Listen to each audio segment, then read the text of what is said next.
লেওরা এই মেয়েটার কপালটাই খারাপ। কেন গোপালটা? আর বলিস না, এই মেয়েটার ইচ্ছে না থাকা সত্ত্বেও কিছুদিন আগে এই দাদুটার সাথে মেয়েটার বিয়ে হয়েছিল, আর এখন দেখ কিছুদিন যেতে না যেতেই আবার বিধবাও হয়ে গেল। কপাল পোড়া থাকলে যা হয় আর কি। এবার যে এই মেয়েটা সারা জীবন কিভাবে থাকবে। আর ধুর বাবা, অত চাপ নিতিস কেন? আমি আছি তো নাকি? আমি তো লেওরা ঠিক করেই নিয়েছি, আজ থেকে এই বৌদি সমস্ত ভাত কাপড়ের দায়িত্ব আমার। আরে ফুটো, ও তোর বৌদি হলো কি করে? দাদুর বউ তো ঠাকুমা হয়। ঠাকুমা তো তোদের, আমার কাছে তো কচি বৌদি। তুমি কি বললা? আমি কিন্তু পালিয়ে গিয়ে মাকে বলে দেবো। কি হয়েছে? একটুখানি বাঁচবে মা, আমার বড় বড় কথা। এই নাও নাও, আর দেরি করে লাভ নেই, শ্মশানে যেতে হবে তো। আরে হ্যাঁ হ্যাঁ, সবাই শ্মশানে চলো। ওটা সবাই মিলে শ্মশানে গেলে কি করে হবে? এখানে তো ঠাকুমার পাশে একজনকে থাকতে হবে। হ্যাঁ, কথাটা তুই খারাপ বলিসনি। এত কম বয়সে বরকে হারালো, সান্ত্বনা দেওয়ার মতন পাশে একজনকে দরকার। পাগলগুলো তোরা কি বলছিস? আমি আছি তো নাকি? তোরা যা, আমি ঠিক এদিকে সামলে নেব। তুমি কেন থাকবা? আমি থাকবো। কি হয়েছে? চোদনা আবার মুখে মুখে কথা। না রে ফুটো, ফাটা ঠিকই বলেছে। তোর থাকতে হবে না, ফাটাই থাকুক। বাচ্চা কাছে ছেলেপেলে পাশে থাকলে ঠাকুমারও মনটা ভালো থাকবে। তারা গারমানি, তোর জন্য আমার থাকা হলো না। রাত্রেবেলা একবার ফিরতে দে, তোর সেটা ভাঙছি।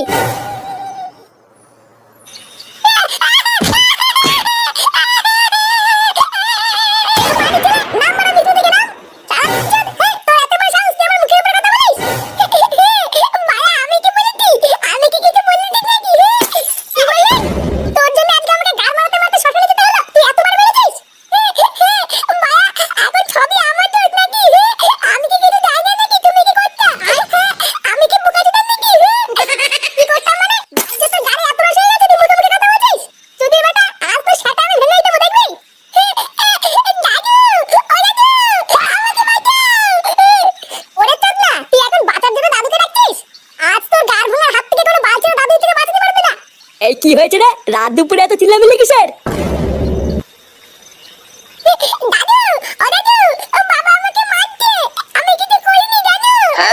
এই কি হয়েছে রে ফুটা? তুই ফাটাকে এমনি এমনি মারতিস কেন? কত সতীচুদা নাতি হলো যে আমি এমনি এমনি মারতে যাবো? আমার জীবনে সব সুখ শান্তি কাভার গায়ে ঢুকে গেল, আর আমি নাকি এমনি এমনি মারছি? হ্যাঁ, তাই ভর সন্ধ্যাবেলায় শুধু শুধু দাদু ভাইকে মারতিস কেন সেটা তো বলবি। মারছি কে সাবে? এই চুদির ভাই এত বড় সাহস, সবার মাঝখানে বড়দের মুখে মুখে কথা বলছে। মায়া নিজে ঠাকুমাকে বৌদি বলে ডাকে, আর আমি কিছু বলতে গেলেই দোষ। দাদু দাদু, বাবা না ওই পাশের বাড়ির ঠাকুমাকে বৌদি বলে ডাকছিল, আবার এটাও বলছিল ওই বৌদির নাকি ভাত কাপড়ের দায়িত্ব নেবে। এই ফাটা এসব কি বলছে রে? ঠাকুমা বৌদি ভাত কাপড় এগুলো কি? কিছু না তো, বাতে কাতে মানুষ কি নাকি বলছে। বাবা আমি এখন বাচ্চা হয়ে গেলাম তাই না? বলবো বলবো, দাদুকে সব বলবো। সত্যি বাতে কাতে মানুষ কি নাকি বলে। নে অত ভয় পাস না, তোকে আর মারলাম না, যা ছেড়ে দিলাম। আর ছেলে পেলে মানুষ একটু মারের ভয় দেখিয়েছি, আর ভয় পেয়ে কি নাকি বলে ফেলছি। বন্ধুরা, আজকে আমি তোমাদেরকে জানাবো বেডজিলি অ্যাপের সম্পর্কে, যেটা হলো বাংলাদেশ ও ভারতের খুবই জনপ্রিয় বিশ্বাসযোগ্য একটি অনলাইন গেমিং অ্যাপ। এই অ্যাপে ব্র্যান্ড অ্যাম্বাসেডর হলেন বিখ্যাত অভিনেত্রী সানি লিওন। বেডজিলি রেজিস্টার করলে তোমরা পেয়ে যাবে জিলিতে 20টি ফ্রি স্পিন ও প্রতি রেফারে 1000 টাকা আনলিমিটেড। ফেসবুকে রিভিউ দিলে তোমরা পেয়ে যাবে 200 টাকা একদম ফ্রি, আর তোমার জন্মদিনে রয়েছে 5000 টাকা বোনাস। ক্যাসিনো এবং টেবিল গেমগুলিতে 25% দৈনিক রিলোড বোনাস পান 12000 টাকা পর্যন্ত। এছাড়া টাকা ডিপোজিট ও উইথড্রলের জন্য তোমরা বাংলাদেশ থেকে বিকাশ, নগদ, রকেটের উপায় এবং ভারত থেকে ফোনপে, গুগল পে এবং ইউপিআই উপায় ব্যবহার করতে পারবে। তাই দেরি না করে আমার পিন কমেন্টে দেওয়া লিংক থেকে বেডজিলি অ্যাপ রেজিস্টার করো এবং অসংখ্য বোনাস নিয়ে উপার্জন শুরু করো। ইস, আমার তো এটা ভেবেই খুব খারাপ লাগছে। এই বালকটা পাড়ায় ওর কাছে বউ রেখে কেউ চলে যায়। আমি তো শিওর দেখবি ঠাকুমাকে একা পেয়ে কেউ না কেউ ঠিক মুখ মারতে আসবে, দেখে নিস। আমার তো তোর উপরে বেশি সন্দেহ হচ্ছে, কারণ এইরকম ভাবনা চিন্তা করে আমাদের মাথায় তো কোনো সময় আসেনি। কি বললি চুদির বেটা? তুই আমার চরিত্র নিয়ে সন্দেহ করছিস? আরে ভোসরাগুলো, তোরা কি এইসব আজগবি কথা বন্ধ করবি? কার কে মুখ মারতে আসবে না পদ মারতে আসবে অত তোদের ভাবনা চিন্তা করে লাভ নেই। যারটা সেটিক বুঝে নেবে, আমাদের তো মাথায় ঘামানো লাগবে না। কি রে, বৌদির বাড়ি থেকে তোরা কি কেউ খোঁজ খবর নিয়েছিস নাকি? বৌদি? বৌদি আবার কি না? চোদনাগুলো তোরা ভুলে গেলি? কালকে শ্মশানে গিয়ে যার বরের গুষ্টির গুদ মেরে আসলাম, সেরে। এই ব্যাপারটা কি বলতো? তুই কালকে থেকে ঠাকুমাকে বৌদি বলছিস কেন? তোর কি বড় লেওড়া তার তুই সব কেটে গেছে নাকি? ঠাকুমাকে ঠাকুমা বলতে কি হয়? আরে চোদন, তোর তো দেখছি সেই চোদন। হ্যাঁ ও বাড়া, তোরা এসব বুঝবি না, ওইসব বাদ দে। আমি কি বলছি আগে সেটা শোন। বেচারা সদ্য সদ্য স্বামীটা মরেছে, এখন তো আমাদের উচিত নাকি যে বাচ্চা ক্লাবের পাশে দাঁড়িয়ে সাহায্য করা। হ্যাঁ, তা কি সাহায্য করবো শুনি? নে বড়া, তোকে কি এখন এই বুঝাও বুঝিয়ে দিতে হবে নাকি যে কি সাহায্য করবি? এই বালতির লিডার হয়েছিস তুই? হোসাগুলো আমরা যদি এখন পাশে দাঁড়িয়ে সাহায্য না করি তাহলে কি বড় শ্রাদ্ধটা দেহ ব্যবসা করে করবে নাকি? হ্যাঁ গো পল্টুদা, ফুটো কিন্তু এটা ঠিকই বলেছে, আমাদের কিন্তু এখন পাশে থাকা উচিত। হ্যাঁ, বারবার আমি সবসময় ঠিকই বলি। নে নে, চল চল।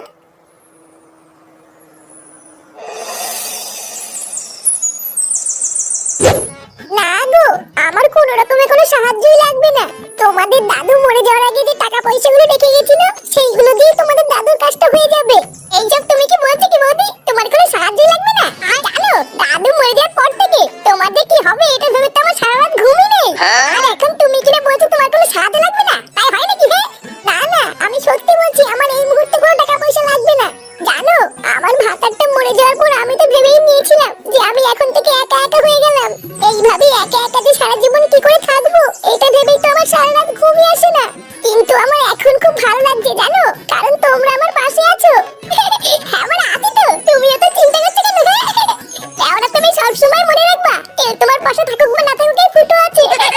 কি বলছো? ও মা, তাই? তাহলে ঠাকুমা, দাদুর কাজের জন্য আমাদের বাচ্চা ক্লাবের পক্ষ থেকে তোমার কোনো সাহায্যই লাগবে না? না গো, লাগবে না। তবে হ্যাঁ, তোমাদের অনেক কাজ রয়েছে। কয়েকদিন পরে কিন্তু তোমাদের দাদুর কাজ, তখন কিন্তু তোমাদের থাকতে হবে, না হলে কিন্তু আমি একা একা সব পেরে উঠবো না। আরে হ্যাঁ হ্যাঁ ঠাকুমা, আমরা তো আছি, তোমার কোনো চিন্তা করা লাগবে না। দেখবা আমরা একাই সব করে দেবো। আচ্ছা গো, আচ্ছা ঠিক আছে। তাহলে ঠাকুমা, আমরা এখন আসি। হ্যাঁ, আবার দেখবে কাজের দিন ঠিক সময় চলে আসবো। আচ্ছা গো, ঠিক আছে, যাও। ইয়ে মানে বলছিলাম কি মোদি, চলে যাওয়ার আগে কানে কানে একটা কথা ছিল। কি কথা বলো?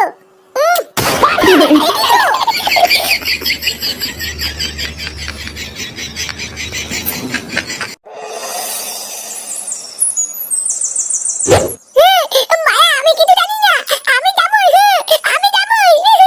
দেখ ফাটা, একদম জেদ করবি না কিন্তু বলে দিলাম। ওটা একটা শ্রাদ্ধ বাড়ি, শ্রাদ্ধ বাড়িতে পুরো বাচ্চারা যায় না। আমি যখন মানা করছি তখন তুই যাবি না। মায়া, আমি কি এখন বাচ্চা আছি নাকি? আমি এখন বড় হয়ে গেছি। আমি যখন বলেছি যাবো তখন কিন্তু আমি যাবই। আমি কিন্তু যাবো বলেছি। এবার কিন্তু আমার রাগ হয়ে যাচ্ছে। এ কি দাদু ভাই, তুমি কান্না করছো কেন? দাদু, দাদু, আমি কিন্তু শ্রাদ্ধ বাড়িতে যাবো। ও মা, আমাকে যেতে দিচ্ছে না। বাবা, আপনি আপনার নাতিকে বোঝান, কতবার বলছি শ্রাদ্ধ বাড়িতে বাচ্চারা যায় না, আরো সেই থেকে শুধু বায়না করে যাচ্ছে। কেন দাদু ভাই, তুমি বায়না করছো কেন? মা তো ঠিক কথাই বলেছে, শ্রাদ্ধ বাড়িতে বাচ্চাদের যেতে নেই। দাদু ভাই, তোমাকে আমি অন্য জায়গায় ঘুরতে নিয়ে যাবো। আমি এসব জানি না, আমি যখন বলছি যাবো তখন আমি যাবোই। বাবাও তো যাচ্ছে শ্রাদ্ধ বাড়িতে, আমি বাবার সাথে যাবো। বাবার সাথে যাবা? আচ্ছা ঠিক আছে, দাঁড়াও, আমি তোমার বাবাকে বলে দেখছি। ফুটো, এ ফুটো। বলো, ডাকছো কেন? এই তুই শ্রাদ্ধ বাড়িতে কখন যাবি রে? এই তো এখনই বেরোচ্ছি। কেন, কি হয়েছে? দাদু ভাই কান্নাকাটি করছে, যাওয়ার সময় ওকেও সাথে করে নিয়ে যা। লেওড়া, আমার কি খেতে কাজ নেই নাকি জালবালকে সাথে নিয়ে যাবো? বাবা, আমি এখন আজমাল হয়ে গেলাম তাই না? আমি জানি তুমি আমাকে কেন নিয়ে যাচ্ছ না। তুমি শ্রাদ্ধ বাড়ি থেকে উল্টো পাল্টা কিছু করবে আমি জানি। উল্টো পাল্টা কিছু করবো মানে? চুদির ভাইতে কি বলতে আছিস? হ্যাঁ, দেখেছো তো, দেখো এইসব বাল চাল নিয়ে কোথাও যাওয়া যায় নাকি? তোমরা সব গাড় মারো গিয়ে, আমি গেলাম।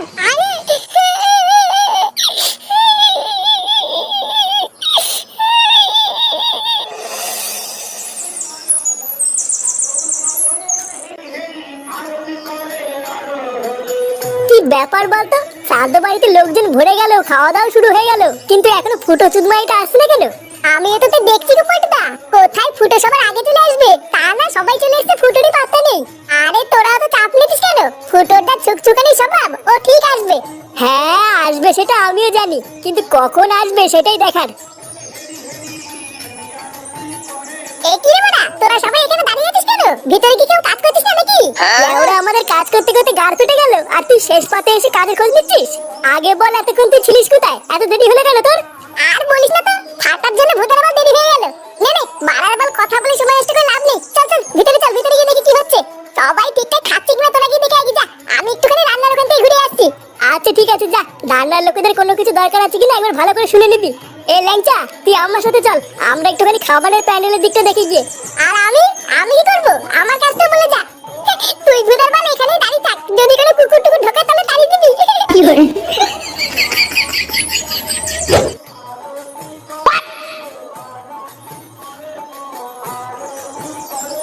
আরে কাকু, তুমি চলে এসছো? হ্যাঁ আর বলিস না, ফাটা এমন কান্নাকাটি ধরলো যে নিয়েই আসতে হলো। ফাটার তো চোদনই আলাদা, শ্রাদ্ধ বাড়িতে বিয়ে বাড়ি ডেট পড়ে এসছে। বালা আমার আছে তাই বলে এসছি। আচ্ছা শোন ফটকে, তুই একটু ফাটাকে তোর কাছে রাখতো, আমি একটু ভিতর থেকে ঘুরে আসি। আচ্ছা কাকু তুমি যাও, আমি ফাটাকে দেখছি।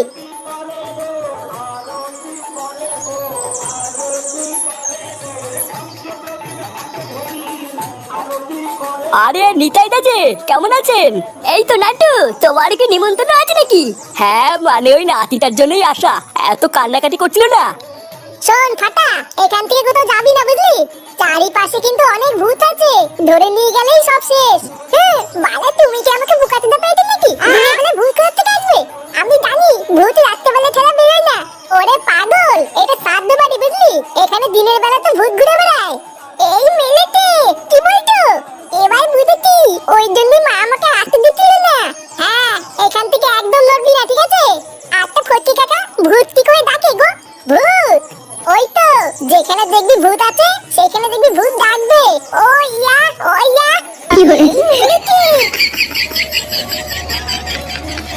কিরে তুই এখন এখানে গাড়ি দাঁড়িয়ে কি করছিস? এই চুদির ভাইটা আবার কোথা থেকে আসলো? আরে আর বলিস না, ফুটোর বাবা নিয়ে এসেছে, তারপরে এখানে রেখে কোথায় যেন গেল। ফটকে কাকা, আমি না একটু হিচু করে আছি। আচ্ছা যা, আর তাড়াতাড়ি আসবি, মনে আছে তো এখানে কিন্তু ভূত আছে।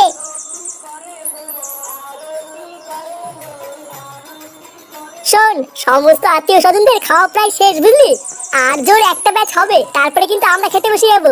আরে হ্যাঁ রে, সকাল থেকে কাজ করতে করতে আমারও খিদে পেয়ে গেছে, লাস্টের ব্যাচটা খাওয়া হলে আমাকে বলবি, আমরা সবাই মিলে খেতে বসে যাবো। আচ্ছা ঠিক আছে, কিন্তু ফুটো কোথায় রে? চুদির ভাইটা বললো রান্নার ওখানে আছে, কই গিয়ে তো দেখতে পেলাম না। ভূত ভূত! ফটকে কাকা, ওইখানে ভূত আছে। এই কি ভূত? কোথায় ভূত? হ্যাঁ গো ফটকে কাকা, ফটকে কাকা আমাকে দেবে বলেছিল, ওই রুমে ভূত ডাকছিল। আমি হিচু করতে গিয়ে শুনলাম ভূত আমাকে দেখে ওইয়া ওইয়া করছে। ওই যে ওই দিকে তাড়াতাড়ি চলো। ভূতে ওইয়া ওইয়া করছে, চল তো বাড়া। কি বলে? কেমন লাগছে? ইস, আমার লজ্জা লাগছে। লজ্জার কি আছে, আমি কি পড় নাকি? বাড়া সবসময় মনে রাখবা, দাদু নেই তো কি হয়েছে, এই ফুটো আছে ফুটো। এতদিন তো দাদুর পচা কাঠুলি কলা নিয়েছো, এবার আমারটাও দেখো। কি বলে? কি বলে? ফুটো কি বলে?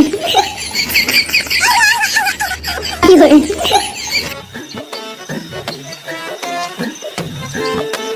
পালাতে ঠিক মতন জানিস তো, এই বাড়িতে টাকা আছে। তুই বাড়ি যাবি? ওরা বাড়ি যখন যাবি, তাহলে শীতের মধ্যে আমাকে চুরি করতে ডেকে আনলি কেন? আরে তুই না, বাড়িটার কথা কখন বললাম? বলছি যে এই বাড়িতে টাকা আছে, তুই জানিস তো? আস্তে বল, আস্তে বল, শুনে পেলে কপালে চলুন আছে। আমার কাছে লাউড়া পাকা খবর আছে, এইবারে লোকটা আজকে সকালবেলা ব্যাংক থেকে 50,000 টাকা তুলে নিয়েছে। শুধু লাউড়া একবার ঘরে ঢুকে টুক করে ঝেপে নিয়ে আসতে পারলেই হয়ে যাবে। আসলে ভূতে দাঁড়িয়ে আছিস কেন? তুই গিয়ে টুক করে মালটা নিয়ে গিয়ে, আমি এখানে বসে বসে চারিপাশটা দেখছি। হ্যাঁ, তুই ঠিকই বলেছিস, তুই এখানে চুপচাপ বসে বসে চারিপাশটা পাহারা দে, আমি এক্ষুনি গিয়ে টুক করে মালটা নিয়ে আসছি।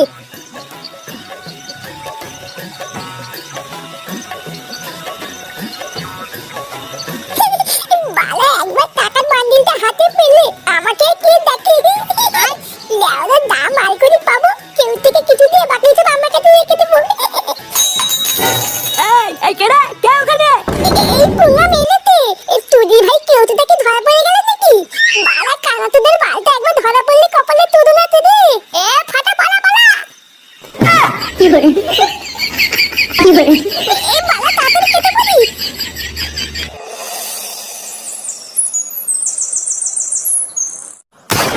কি বলছো? এটাও আবার হয় নাকি? এত কিছু বাদ দিয়ে চোর চুরি করার মতন আর কিছুই পেল না? আরে হ্যাঁ গো, আমি তো প্রথমে ভেবেছিলাম কি নাকি চুরি করে নিয়ে গেল, কিন্তু ওরা পরে চেক করে দেখলাম যেটা চুরি করার কথা সেটা না নিয়ে অন্য কিছু নিয়ে চলে গেছে। কি আশ্চর্য, আজকাল যে চোররা এইসবও চুরি করছে এটা তো জানা ছিল না। তুমি শিওর তো যে ওটা একটা চোরই ছিল? আরে শিওর হওয়ার কি আছে, আমি নিজের চোখে দেখেছি চোরগুলোকে। চোরের বাচ্চাগুলোকে যদি একবার হাতের কাছে পাই না, বাড়া লেওড়া টিপে মেরে দেবো। কি ব্যাপার বলো তো পল্টুদা, গ্রামে কাল রাতে চোর এসেছিল? লেওরা তাই তো শুনছি রে, চল তো ওনাদের কাছে কি শুনি গিয়ে ব্যাপারটা কি হয়েছিল। হ্যাঁ ঠিকই বলেছো, চলো তো। কাকু তোমরা কি বলছিলে জানো কাল রাত্রেবেলায় চোর এসেছিল? আরে হ্যাঁ গো বল্টু, কাল রাতে নাকি হারানের বাড়িতে চোর ঢুকেছিল। এমা সে কি? তাহলে তো চোর অনেক কিছু চুরি করে নিয়ে গেছে মনে হয়। না গো, কোনো দামি জিনিস চুরি হলে তো ধরেই নিতাম যে চুরি করতে এসেছিল। ঘরে এত টাকা পয়সা দামি জিনিস থাকা সত্ত্বেও চোর ওইসব কিছুই নেয়নি। ব্যাপারটা কি হলো? চোর চুরি করতে আসলো অথচ কিছুই নিল না? হ্যাঁ এটা তো আমিও বুঝলাম না, এ আবার কেমন চোর যে কিছু না নিয়ে চলে গেল? আরে না না, নিয়ে গেছে তো। চোর চুরি করতে এসে এত কিছু বাদ দিয়ে হারানের বউয়ের প্যান্টি চুরি করে নিয়ে গেছে গো। কি? হারান কাকের বোর প্যান্টি চুরি করে নিয়ে গেছে? তুই নাকি কাল রাত্রেবেলা চুরি করতে গিয়ে এটাকে নিয়ে আসছিস? এ মা, আরে বিশ্বাস কর ফাটা, আমি তো কাল রাত্রেবেলায় গিয়ে টাকা চুরি করে আনলাম। তুই ভাই টাকা চুরি করে আনলি তো টাকার জায়গায় প্যান্ট চুরি করছে? বাড়ার বাল, আমি তো এটাই বুঝতে পারছি না রে, টাকার জায়গায় প্যান্ট কি করছে? ওটা বাল ভেবেছিলাম একটা টাকার বান্ডিল পেয়ে একটু আনন্দ ফুর্তি করবো, আরে খাঁটি ছেলেটা গিয়ে আমার পুরো প্ল্যানটারে গাল মেরে ছেড়ে দিল। পালার বাল, এত সুন্দর একটা প্ল্যান করে গেলাম আর তুদির ভাই তো টাকা না নিয়ে এসে বৌদির প্যান্ট নিয়ে এসছে। রাগ করিস না ফাটা, এবার ভুল হয়েছে তো কি হয়েছে, পরের বার গিয়ে একটা বড় সড়ো দানা মারবো দেখিস। তুমি আমার বাল ছিঁড়ে আতি বাল মারলে, আমার কানাতিতে বাল সকাল সকাল পুরো মুত্তারি গান মেরে দিল। কি বলিস কি মানে? হ্যাঁ এত কিছু বাদ দিয়ে লেওড়াগুলো আর কিছু পেলো না, শেষে প্যান্টি। ভোটার বাল চোরদের লেওড়া আজকাল এইসব চুরি করে, এটা প্রথম শুনলাম। হ্যাঁ রে ফুটো, আমি আর পল্টুদা তো রাস্তা দিয়ে আস্তে আস্তে তাই শুনলাম রে। খবরটা শুনে আমি আর পল্টুদা তো প্রথমে ভেবেছিলাম সোনা দানা টাকা পয়সা চুরি হয়েছে হয়তো, বাড়ার পরে শুনি কিনা হারানের বউয়ের প্যান্টি চুরি হয়ে গেছে। না রে ল্যাংচা, প্যান্টি চুরি হলেও ব্যাপারটা কিন্তু খুব একটা হাস্যকর না রে। আমি শুনেছি আজকাল এসব জিনিসপত্র দিয়ে নাকি অনেক খারাপ কাজও হয়। খারাপ কাজ? প্যান্টি দিয়ে আবার কি খারাপ কাজ হয় গো পল্টুদা? হয় রে ল্যাংচা, এইসব দেহের নানান জায়গার পোশাক আশাক দিয়ে কারা জাদু তন্ত্রবিদ্যা সবই হয়। মেরে বড়া, মেয়েদের গুপ্ত জায়গার জামা কাপড় নিয়ে আবার কি বলে তন্ত্রবিদ্যা হয় রে? কেন শুনিসনি? মেয়েদের জামা কাপড় দিয়ে তন্ত্রবিদ্যা করে মেয়েদেরকে বশ করে রাত্রেবেলায় টেনে নিয়ে যায় রে, তারপর জঙ্গলের দিকে টেনে নিয়ে গিয়ে তাদের সর্বনাশ করে ছেড়ে দেয়। এই মেয়েছে তাই নাকি? বাড়ার বেলা আমি এক্ষুনি বাড়িতে গিয়ে আমার বউ আর মায়ের সায়া ব্লাউজ প্যান্ট এসব লুকিয়ে ফেলবো। এই মেরেছে ঠিক তো, এটা তো আমি আগে ভেবে দেখিনি। আমার তো ঘরে বউ আছে। চল ফুটো, আমি তুই এক্ষুনি যে যার বাড়িতে গিয়ে সবকিছু সরিয়ে ফেলি। হ্যাঁ বড়া, ঠিকই বলেছিস। চল চল। আমি এক্ষুনি একটু আসছি। কেন এখন আবার কোথায় যাচ্ছিস? অনেক বেলা হয়ে গেছে, আগে খেয়ে দে তারপরে যা। আমার একটা কাজ আছে, আমি এক্ষুনি আসছি, এই তো তারপরে খাবার নে।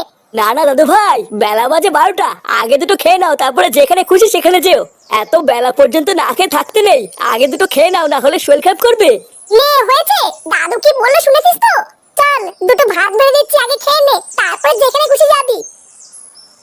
তাই তো বাড়া, তুমি সায়া ব্লাউজ প্যান্টটি কি পরে আছো, তাড়াতাড়ি সব খোলো তো। কি বলছো? হ্যাঁ যা বলছি ঠিকই বলছি। লেওরা তাড়াতাড়ি করে তোমার সায়া ব্লাউজ আর প্যান্টটা খুলে দাও, আমার লাগবে। ভোদার বাল যা দিনকাল পড়েছে, এছাড়া আর আমার কাছে অন্য কোনো উপায় নেই। কি উল্টোপাল্টা কথা বলছো তুমি? তোমার কি মাথা ঠিক আছে? কখন কোথায় কি বলতে হয় তুমি জানো না, নাকি সবকিছু মাথা খেয়ে বসে আছো? নে বড়া, আমি আবার কি করলাম? আমি যে করছি সবই তো তোমার ভালোর জন্যই করছি নাকি? তুমি কি তোমার সায়া ব্লাউজ আর প্যান্টটা খুলে দেবে, নাকি আমি নিজে সব টেনে খুলে দেবো? না, এইভাবে কি আর এখানে বসে থাকা যায় নাকি? সারা 12 ছেলে একেবারে লজ্জা শরমের মাথা খেয়ে বসে আছে। ঠ্যামনা চুদার কোনো দিকে না তাকিয়ে সেই থেকে বৌমাকে যা নাই তাই বলে যাচ্ছে। ছি ছি ছি, ওদা বৌমার সামনে আমার আর মান ইজ্জত বলতে কিছু থাকলো না। গাল মেরেছে, বাবাদের পিছনে বসে আছে, এটা তো খেয়াল করিনি।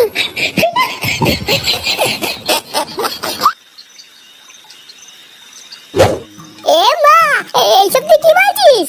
হ্যাঁ বাড়ার বাল ঠিকই বলেছি। বাড়া এইভাবে কয়দিন টুকটুক করে চুরি করবো? লেওরা বাড়িতে টাকা চাইলে টাকা দেয় না, একটু যদি বিড়ি সিগারেট খাবো তাহলে উপায় নেই। চুদলা আজ রাতে একটা বড় ছোট হাত মারতে হবে, তারপর থেকে চুরি করবো না। তাই বলে গ্রাম প্রধানের বাড়িতে, অন্য কোনো বাড়িতে গেলে হয় না? তুই ভাই কেমন কি বললাম শুনলি না? উদার বাদ বড় ছোট দানা মারতে গেলি না, ওই গ্রাম প্রধানের বাড়িতে যেতে হবে। আমার না খুব ভয় করছে রে ফাটা, আগের বার তো ধরা পড়তে পড়তে বেঁচে গেছি, তার উপরে আবার প্রধানের বাড়িতে অনেক পাহারাদার আছে, ধরতে পারলে তো সাথে বান ভরে দেবে। বান ভরে দেবে বললে হয়ে গেল নাকি? আমি আছি না? তোটা আগের বারের মতো নেবার আসবো, কাছে ধরে করবো না, আমিও ঢুকবো তোর সাথে চুরি করতে, তারপর যা থাকবি দেখ।